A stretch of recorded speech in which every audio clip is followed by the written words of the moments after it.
जैसे केमिस्ट्री को समझने के लिए केमिकल फार्मूलों की जरूरत पड़ती है, गणित के सवाल में सूत्र का इस्तेमाल होता है, या बायोलॉजी में प्रयोग और साहित्य में उपमाएं और मुहावरों की जरूरत पड़ती है, ठीक ऐसे ही कुछ चीज़ें आसानी से समझने के लिए उदाहरण और कहानियों की जरूरत पड़ती है।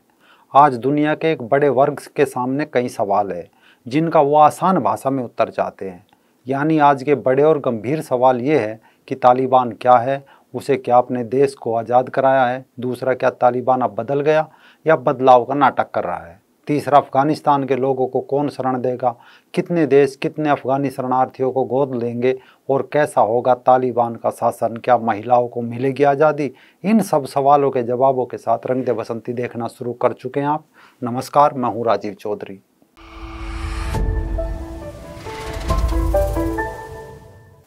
इन सब सवालों को आसानी से समझने के लिए हमें भी कई उदाहरण और कहानियों की जरूरत पड़ सकती है। शुरुआत पंचतंत्र की कहानी रंगा सियार से। ये कहानी आपने सुनी भी होगी और पढ़ी भी होगी। शॉर्ट में कहानी इस प्रकार है कि एक सियार जंगल में घायल हो जाता है, उससे अब शिकार नहीं होता, तो वो पास के गांव में मुर्गी बकरी की लालसा में चला जाता है, लेकिन वहाँ उसके पीछे कुत्ते दौड़ने लगते हैं। वो भागता है और रंगरेजों की बस्ती में एक हरे रंग के ड्रम में कूद जाता है। थोड़े समय बाद जब कुत्ते वहां से चले जाते हैं, तब हरे रंग का रंगा सियार बाहर निकलकर जंगल पहुंचता है। तब सभी जंगली जानवर उसके इस अद्भुत रंग को देखकर डर जाते हैं।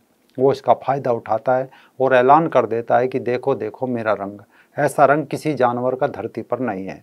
मतलब समझो भगवान ने मुझे ये रंग खास देकर तुम्हारे पास भेजा है। तुम सब जानवरों को बुला लाओ, मैं भगवान का संदेश सुनाऊं। जब सब आ गए तो रंगा सियार एक ऊंचे पत्थर पर चढ़कर बोला, वन्य प्राणियों, प्रजापति ब्रह्मा ने मुझे खुद अपने हाथों से इस अलौकिक रंग का प्राणी बनाकर कहा कि संसार में जानवरों का कोई शासक नहीं है, तुम्हें जाकर जानवरों का राजा बनकर उनका कल्याण करना है। तीनों लोकों के वन्य जीव तुम्हारी प्रजा होंगे। अब तुम लोग अनाथ नहीं रहे, मेरी छत्र छाया में निर्भय होकर रहो।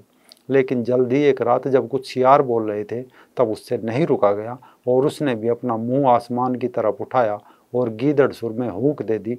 अंत में सबको पता चल गया कि जंगल का राजा नहीं बल्कि मुनव्वर राणा है, जो रंगा सियार यानी शायर बनकर घूम रहा था। अब तालिबान के अफगानिस्तान में आते ही अपना गंगा जमनी तहजीब का रंग उतार कर इसने भी अपनी हूक देकर साबित कर दिया कि इसके अंदर भी कहीं ना कहीं तालिबानी मानसिकता छिपी थी। आज अफगानिस्तान की वजह से दक्षिण एशिया में खासी हलचल है। ऐसे में कई बयान भारत से भी सामने आ रहे हैं। सबसे पहले मुनव्वर राणा ने तालिबानी आतंकियों की तुलना हम सबके पूजनीय महर्षि वाल्मीकि जी से कर दी। लेकिन जय भीम जय मीम वाला गैंग इस पर मौन है। साथ ही मुनव्वर राणा ने यह भी कहा कि यूपी के जो हालात है, यहाँ से भाग जाने को जी चाहता है। इसमें हम सिर्फ मुनव्वर राणा को फ्री की सलाह देकर इतना कह सकते हैं कि अफगानिस्तान में फंसे भारतीयों की स्वदेश वापसी जारी है। कल भी ऐसे 150 लोगों को भारत लाया गया।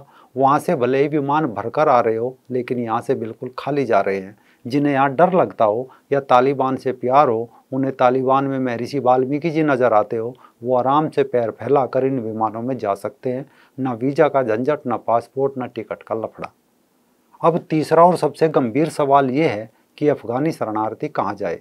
काबुल एयरपोर्ट के बाहर भीड़ जमा है, लोग वहाँ से भागने को आतुर है। ऐसे में दुनिया के कई नेताओं ने अफगानिस्तान छोड़ने को बेताब लोगों की मदद करने का वादा किया है। अब सवाल उठता है कि शरणार्थियों की मदद के लिए इस समय दुनिया में क्या हो रहा है।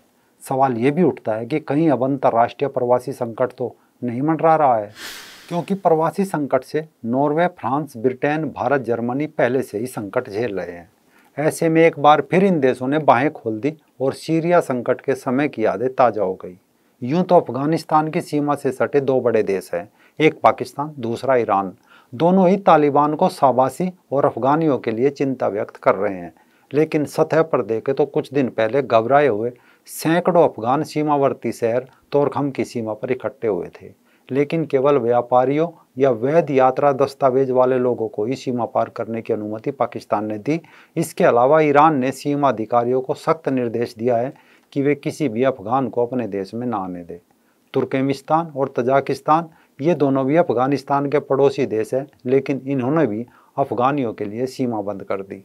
अब ले देकर बचा मुस्लिमों का खलीफा और ओटोमन साम्राज्य का कुलदीपक तुर्की वाला अर्दोआन।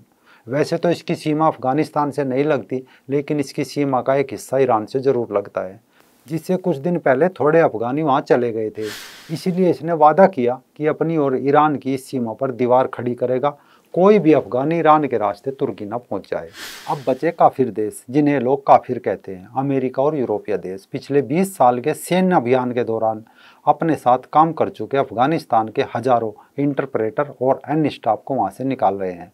इसके लिए अमेरिका ने 26,000 से अधिक विशेष आप्रवासी वीजा SIV जारी किया है, ताकि उनके काम आ चुके लोगों और उनके परिवार वालों को अमेरिका ले जा सके। इसके अलावा UNO यानी बूढ़ी काकी की गणना के अनुसार अफगानिस्तान में करीब 30 लाख लोग विस्थापित हैं, उन्हें तत्काल मदद की आवश्यकता है। उसकी इस फरियाद पर कनाडा ने घोषणा की है कि तालिबान के प्रतिशोध से लोगों को बचाने के लिए वो 20,000 महिला नेताओं, मानवाधिकार कार्यकर्ताओं, पत्रकारों को शरण देगा। काफिर देश ब्रिटेन ने भी 5 साल के दौरान 20,000 लोगों को अपने यहाँ बसाने का वादा किया है। इसके तहत पहले 5,000 शरणार्थियों के इस साल आने की उम्मीद है। सीरिया वालों से मन नहीं भरा तो जर्मनी की चांसलर एंगेला मर्केल ने भी 10,000 लोगों को गोद लेने की घोषणा की है। लेकिन इस सबसे सबक ले चुके फ्रांस का इरादा अब की बार कुछ अलग है। हो सकता है एमुनल मैक्रो को वो पोस्टर याद आ गए हो जिन पर लोग कालिक पोत कर अरब देशों में जूते मार रहे थे। इस कारण मैक्रो ने अभी कोई घोषणा नहीं की, बस लोगों को चेताया है कि यूरोप के देशों को प्रवासियों के बड़े अनियमित प्रवाह से खुद को बचाना है और इनकी संख्या का अनुमान लगाना है। हम ताज़ा संकट का बोझ अकेले नहीं ढो सकते।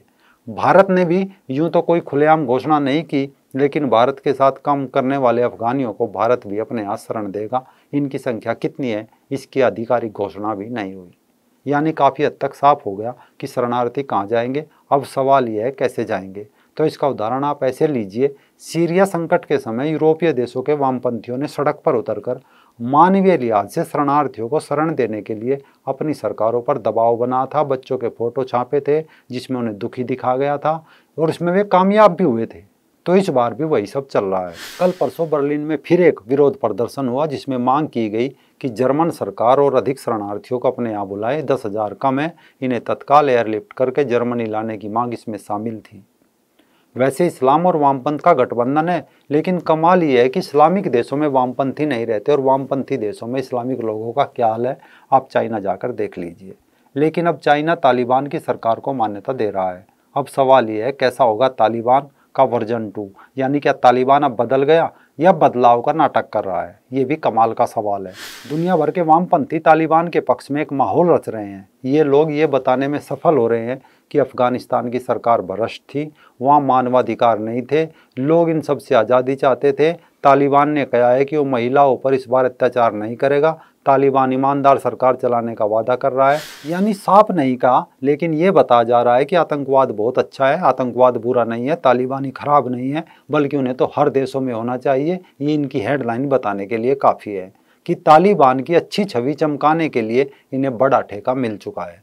अगर लोग अपनी सरकार से त्रस्त थे और सेना अत्याचार कर रही थी तब तो वे लोग देश छोड़कर नहीं भागे। अब अफगानिस्तान आज़ाद होते ही क्यों भाग रहे हैं? ऐसे सवालों के जवाब इनके पास नहीं है, क्योंकि अगले ही पल खबर आती है कि टाइट कपड़े पहनने पर तालिबानियों ने लड़की को गोली मारी, बुटीक और ब्यूटी पार्लर के बोर्ड पर कालिक पोती, ये किया वो किया। लेकिन इन सब के बीच जो सबसे बड़ा सवाल है वो ये है कि मान लिया अफगानिस्तान का एक तबका तालिबान को पसंद नहीं करता, लेकिन क्या इसका हल ये है कि वहाँ से भाग जाए? उदाहरण 800 साल भारत पर इसी मानसिकता के आक्रमण हुए, कब्जा हुआ, शासन किया, लेकिन क्या हम लोग यहाँ से भागे? कहीं जाकर शरण ली? नहीं, मरे, लड़े, बराबर लड़ते रहे। जो कमज़ोर थे उनकी मानसिकता में परिवर्तित हो गए, जो मजबूत थे वो आज भी टिके हैं, लेकिन भागे नहीं। इसी का नतीजा है कि आज भी भारत जिंदा है। अब सवाल ये है कि क्या तालिबान बदल रहा है?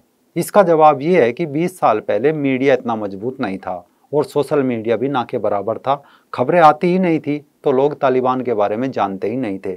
लेकिन आज तालिबान की एक एक खबर लोगों को मिल रही है। आज तालिबान भी ट्विटर, फेसबुक का इस्तेमाल कर रहा है। यानी 20 साल में अफगानिस्तान और दुनिया दोनों के हालात बदल चुके हैं। आज तालिबान के एक एक कारनामे की वीडियो दुनिया में वायरल हो रही है। अफगानिस्तान में अब पहले के मुकाबले ज़्यादा लड़कियां पढ़ने जा रही है, ज़्यादा महिलाएं नौकरी कर रही है, अब वो डॉक्टर भी है और इंजीनियर भी। लेकिन क्या तालिबान इन लड़कियों और महिलाओं को बुर्का पहनाकर दोबारा घर में बैठने का आदेश पारित करने वाला है? इन सवालों का जवाब कोई नहीं जानता। बस इतना पता है कि गुजरते समय के साथ भले ही सन बदल जाए या साल, लेकिन मानसिकता कभी नहीं बदलती, क्योंकि जो चीज़ पिछले 1400 वर्षों में नहीं बदली, अब वो कैसे बदल जाएगी, ये सवाल भी अपनी जगह उछल रहा है। बाकी अफगानियों के लिए एक संदेश है, जो कल हमारे एक दर्शक ने वीडियो पर कमेंट किया था कि हमेशा याद रखें कि एक मजबूत व्यक्ति वह नहीं होता जो कभी नहीं रोता, बल्कि एक मजबूत व्यक्ति वह होता है जो अपनी भावनाओं को बाहर निकालता है और एक पल के लिए आंसू बहाता है, फिर से उठ खड़ा होता है और फिर से लड़ता है। अफगानियों के लिए इससे अच्छा और कोई संदेश नहीं होगा। बाकी अपने यहाँ तालिबान का समर्थन चलता रहेगा, कोई मुनव्वर हो या शफीकुर रहमान, जैसी मानसिकता वैसे बयान।